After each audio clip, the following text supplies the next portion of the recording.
Hey everyone, welcome to a new Trains Are Awesome video. This past November, I went to Los Angeles to try out the new Aero service, which uses the Stadler Flirt trains. What? You haven't seen my Aero video yet? Here's the link. I promise you won't regret it. Anyways, Aero runs from San Bernardino to Redlands, but I was flying into LAX because, cheapest flights. So I had to find a way to get to San Bernardino. My first step was riding the Flyaway bus from LAX to Union Station. I'm posting a review of this bus soon, so make sure to subscribe to Trains Are Awesome so you don't miss it. While you're at it, connect with us on Instagram, Facebook, or Patreon. Alright, enough self-promotion. We've made it to Los Angeles Union Station, where we'll transfer to a train. The Flyaway arrives at the eastern, more modern side of Union Station. I'll show more of that in a separate video. For now, I want to show you guys the western side. Hey everyone, welcome to a brand new Trains Are Awesome video. This morning I'm headed to San Bernardino, and so we are going to take Metrolink. I've never been on Metrolink before. It's a Saturday and the Metrolink Weekend Day Pass is only $10, so we're going to make the most of it. We're going to ride the Metrolink San Bernardino line to San Bernardino Downtown Station. But first, let me show you around Los Angeles Union Station. LA Union Station is famous, and I'm sure you can imagine why. The main hall is absolutely gorgeous. Built in 1939, it was designed by combining a number of different architectural styles. The results speak for themselves. Currently, it is the busiest train station in the western United States.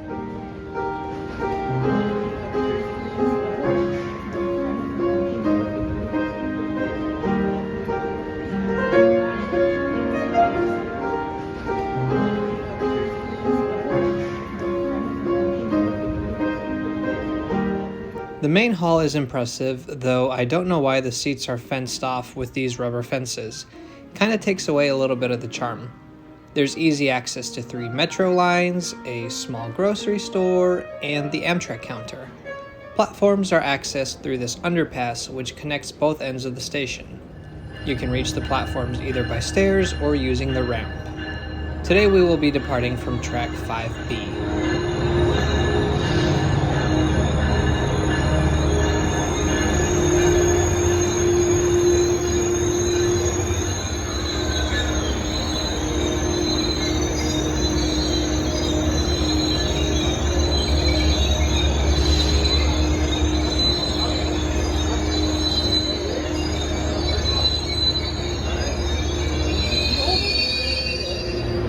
Wow, that was a pleasant noise.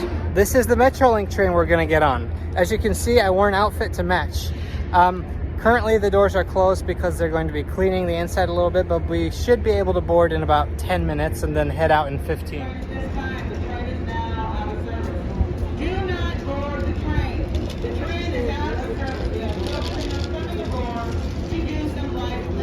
Perfect time for us to do some rail fanning.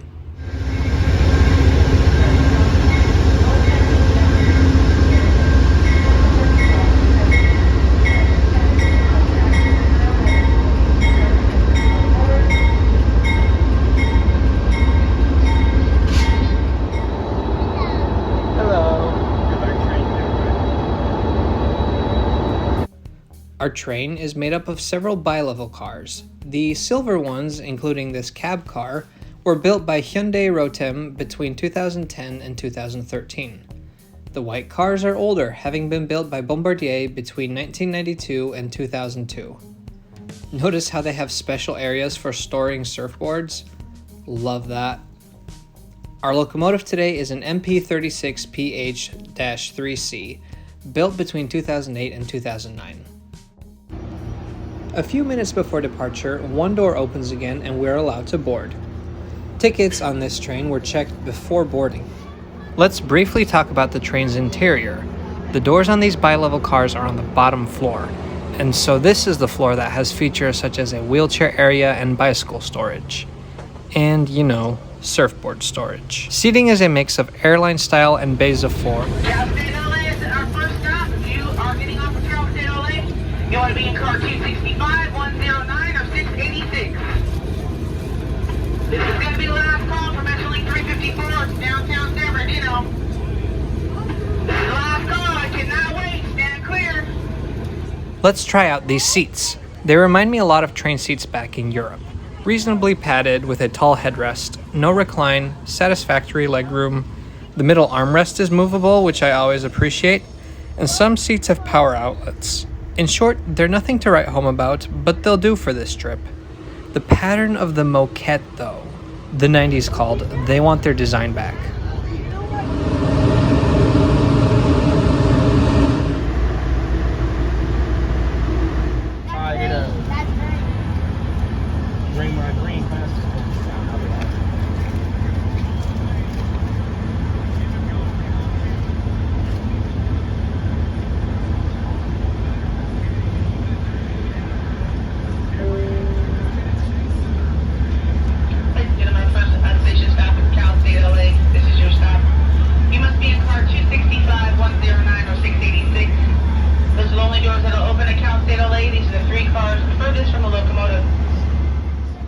Our next station stop is Cal State, LA. All station stops are free. Cal State, LA is our next stop. As we cross the Los Angeles River, let's talk about the San Bernardino Line. Our trip today from LA Union Station to downtown San Bernardino will take about an hour and 45 minutes. On the way to San Bernardino, we were perfectly on time, but on my return trip that afternoon, I did experience about a 30-minute delay. The distance is 57 miles or 92 kilometers over tracks that are completely owned by Metrolink. Interestingly, the entire line runs over the old right-of-way of the Pacific Electric Interurban. The line sees one express train a day on weekdays, which runs from Redlands on the Arrow line to LA in the morning and back to Redlands in the afternoon. The first section of the San Bernardino line is on a single track in the median of Interstate 10. This road, also known as the San Bernardino Freeway, contains the El Monte Busway. I have a video about this interesting line, so make sure to watch that. Ironically, by the time we've arrived at El Monte, we're no longer running parallel to the El Monte Busway. Though we're no longer in the freeway median, I want to talk about it just a little longer. See, I know that Southern California has some ambitious plans to expand its regional rail network, and even with single track, I think San Bernardino line frequencies could be improved to some degree. Currently, there are 18 weekday round trips and 8 daily round trips on the weekends. But with this being the most direct route between LA and the Inland Empire, it just seems unfortunate to me that at some point, service expansion is going to be limited because of this layout. I'm pessimistic. I don't think they would get rid of car lanes for rail expansion. That being said, I also don't know the area very well, so if anyone knows what the plans are for the San Bernardino line, please let me know in the comments.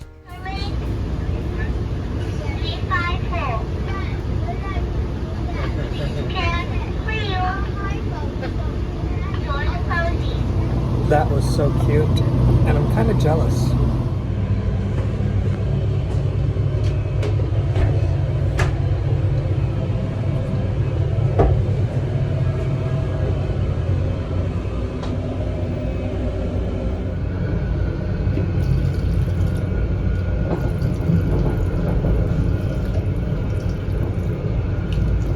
The entire journey goes through populated areas.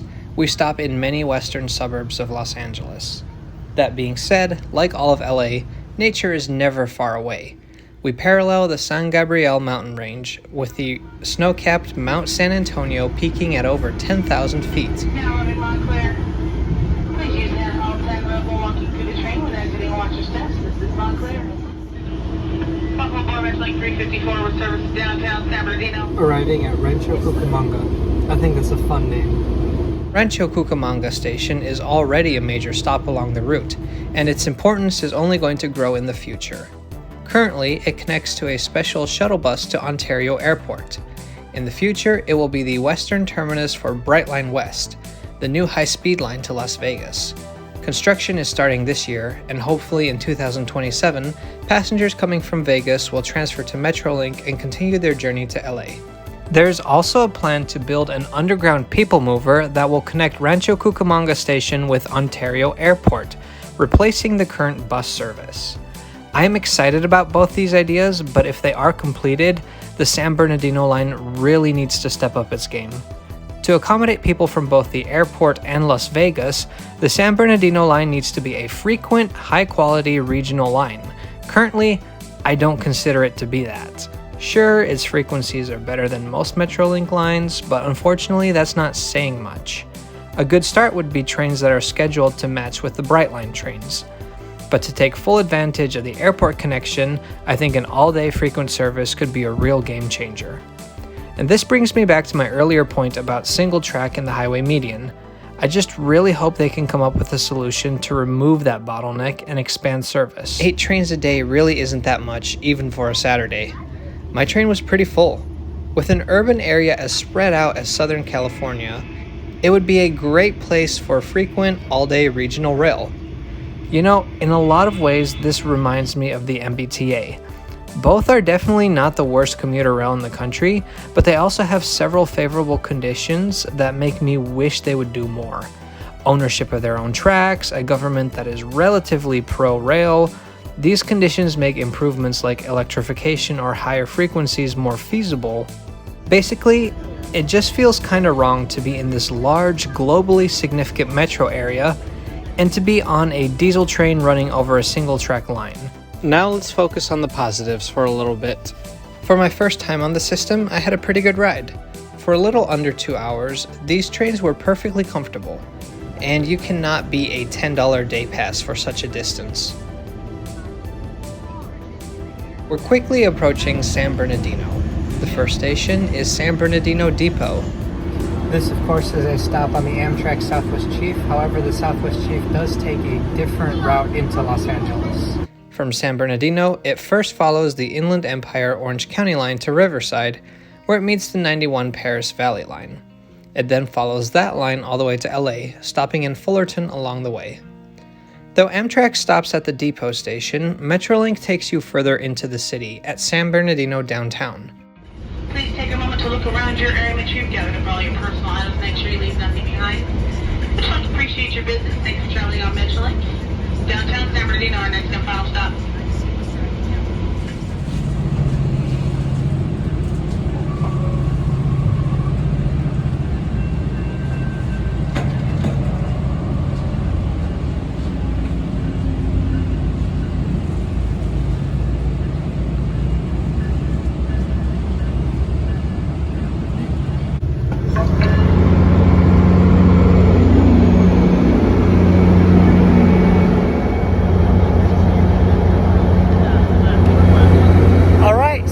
To San Bernardino Downtown.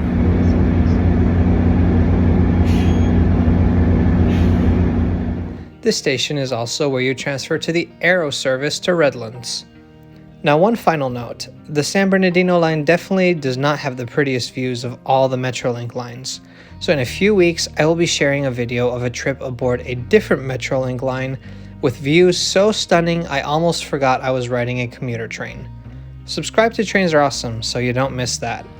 Thanks as always for watching. We'll see you next time.